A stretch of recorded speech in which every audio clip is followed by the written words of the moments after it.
এই মুহূৰ্তে এটা big breaking news. Math সঁচাকৈ ঘোষণা হ'ব নেকি অতি প্ৰত্যাশিত উচ্চতৰ মাধ্যমিক চূড়ান্ত বৰ্ষৰ পৰীক্ষাৰ ফলাফল। যেহেতু ইতিমধ্যে বিভিন্ন ওয়েবসাইট আৰু নিউজ পৰ্টেলত এটা খবৰ প্ৰকাশিত ফলাফল দিয়া হ'ব বুলি সবিস্তাৰে আপোনালোকক জনাবলৈ চেষ্টা কৰিছো। কিন্তু ইয়াৰ আগতে যদি আপোনালোকে এই চেনেলটো সাবস্ক্ৰাইব কৰা নাই এতিয়াই সাবস্ক্ৰাইব কৰক যাতে এনে ধৰণৰ জৰুৰী খবৰ সদায় লাভ কৰিব পাৰে। প্ৰথমতে আপোনালোকক দেখুৱাই ল'ব বিচাৰো যে এইচএছৰ ফলাফল 4 মেত ঘোষণা হ'ব বুলি কিদৰে বহুকেইটা ওয়েবসাইটত খবৰবোৰ প্ৰকাশিত হৈছিল।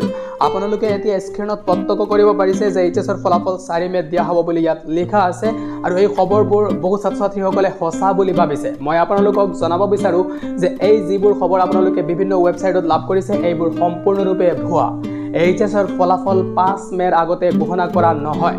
কালিও মই দিনৰ ভাগতে আপোনালোকক এই আপডেটটো দিছিলোঁ যে 5 মেৰ আগতে এইচএছৰ ফলাফল শিক্ষা সংসদে ঘোষণা নকৰে আৰু বহুতে এই কথাটো বিশ্বাস কৰিব পৰা নাছিল। কিন্তু শেষত শিক্ষামন্ত্ৰীয়ে কালি ৰাতিৰ ভাগতে এটা ইংগিত দিছে যে 5 মেৰ পূৰ্বে এইচএছৰ ফলাফল দিয়া নহয়, অৰ্থাৎ এইচএছৰ ফলাফল 5 মেৰ পিছতহে আপোনালোকে লাভ কৰিব। ইয়াৰ উপৰিও শিক্ষা সংসদৰ এটা চৌৰ্চৰ পৰা লাভ কৰা খবৰ অনুসৰি এইচএছৰ ফলাফল 10 মেৰ আগে পিছে ঘোষণা কৰা হ'ব।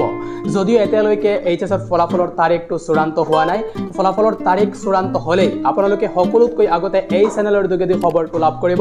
ইয়াৰ বাবে আপোনালোকে চেনেলটো সাবস্ক্ৰাইব কৰি ৰাখিবলৈ নাপাহৰিব।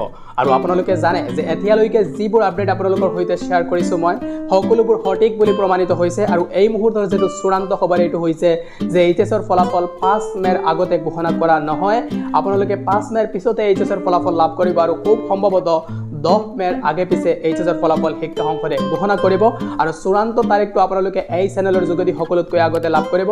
ইয়াৰ বাবে আপোনালোকে চেনেলটো সাবস্ক্ৰাইব কৰি ৰাখিব আৰু এই ভিডিঅ'টো সকলোলৈ শ্বেয়াৰ কৰি দিব যাতে তেওঁলোকেও এই বিষয়ে অৱগত হ'ব পাৰে।